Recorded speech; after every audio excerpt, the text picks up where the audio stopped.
morning, everybody. Happy Monday. Welcome back. We are at our Indian Rock farm, our educational farm, and we are with Nina and Jade this morning, our two Jersey cows. Here's Nina here, our darker brown color, and then we have Jade, our lighter fawn. But both are Jersey cows, two really old breeds of dairy cows. So being dairy cows, they are known for producing milk. So they're not meat cows, they're dairy cows. They were used to produce milk. Here at the Indian Rock farm, we don't use them to produce milk. They need to have babies, calves, in order to produce milk. And since they're both girls, we don't have any babies. And that's Jade's good morning to you. So Jade here, let's see if we can get her head up. Here you guys, some grain. Jade here, she's about 5 to 6 years old, and she came from another educational farm. Nina, she's a little bit older, about 15 to 16 years old. Here, Jade, check this out. Check this out. Look what we have for you. Nina. There we go. But they're really great dairy cows because they have high fat content in their milk, so they're really great for making ice cream. So after a cow, a female cow, we just call that a cow. Male cows we would call bulls. But once they have a cow, that's when they are able, calf, that's when they are able to produce milk.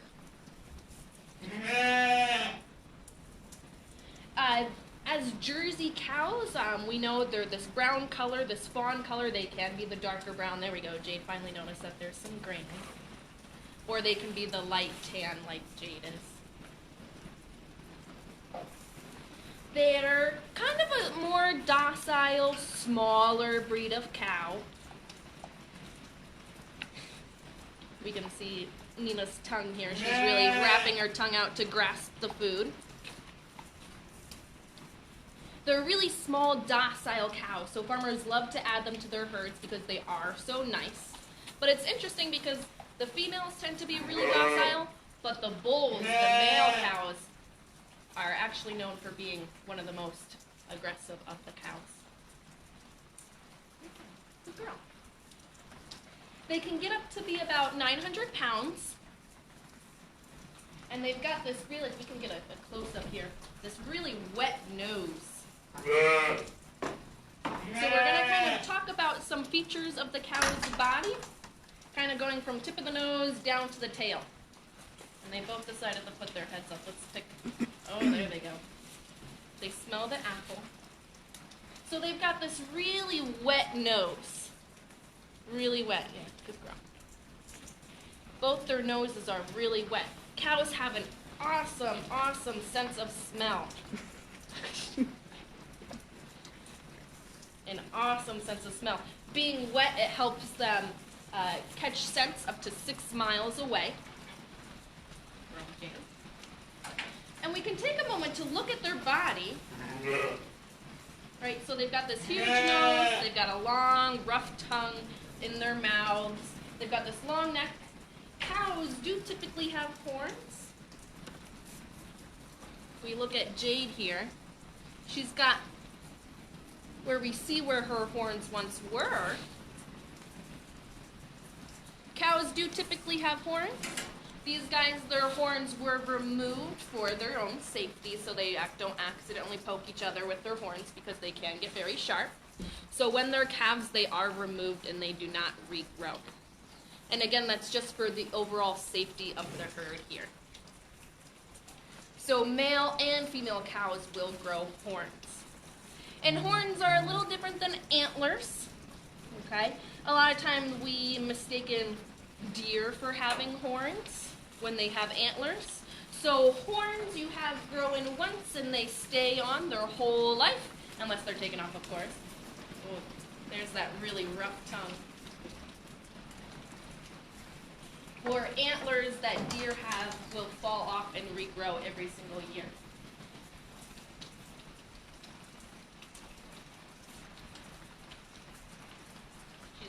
slobbering this morning. So other features that the cow has, they are hoofed animals, so they have hooves. So we do, as farmers, we have to have farriers come out and take care of their hooves to give them a nice pedicure.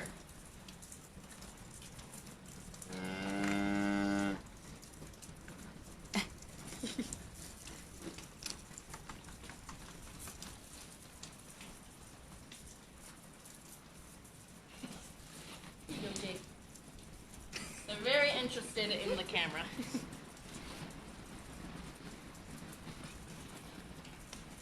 When they eat, back to their mouths, so let's see if we can have Jade stick out her tongue again. There's one right in front of you. I want some green.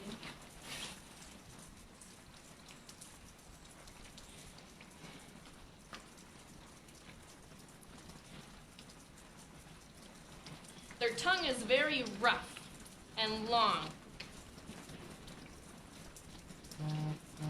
So they're going to use it to rip up grass that they're eating out in the pasture.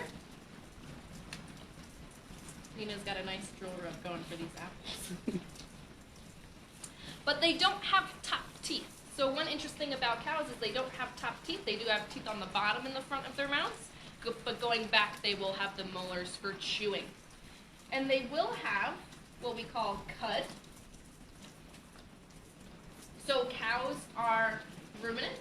They have different chambered stomachs. So since they're eating mainly grass and then dried grass hay, it's really tough. So they're going to have chambered stomachs to help break that down. So they'll periodically spit it back up into their mouths and continue to chew it.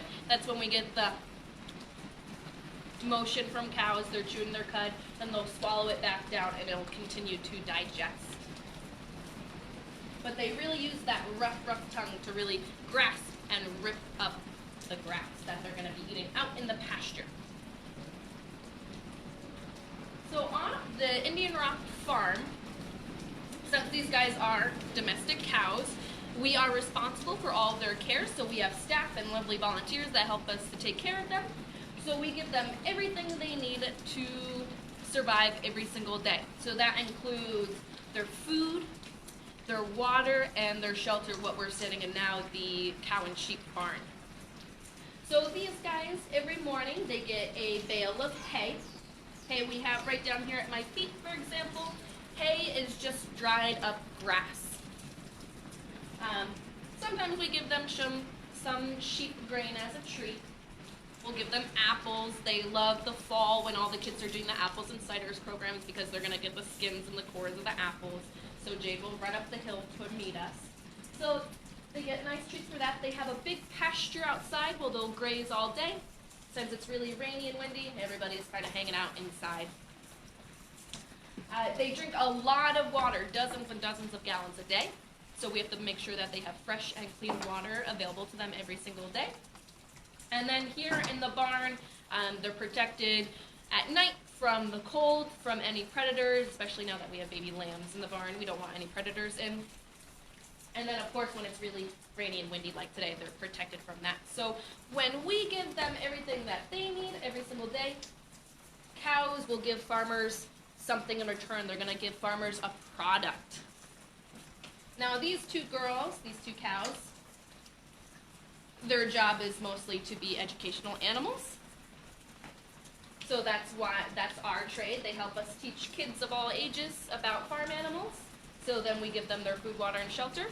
On, say, an operational dairy farm, they're going to give their farmers milk.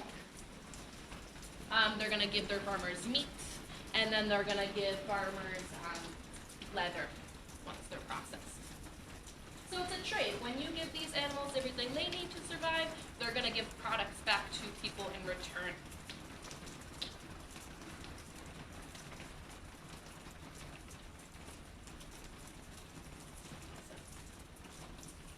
Do we have any questions?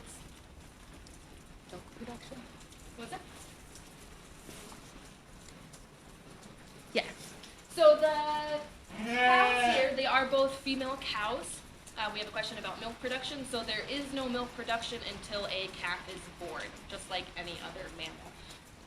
Right, so a lot of the times when calves are born, they'll stay, depending on how the dairy farm is operated, they'll either stay with the mom, and then the mom will be milked in excess, or the calf is removed and then the mother is milked. But she'll only produce milk after having a calf. But since these guys don't have calves, they are not actively producing milk. And Nina in the back, the darker Jersey cow, she has had calves in the past. She was from a dairy farm, but then she was retired.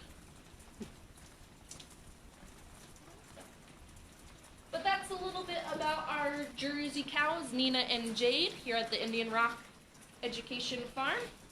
Good job, Jade. Are you done with the apples? How about some grapes?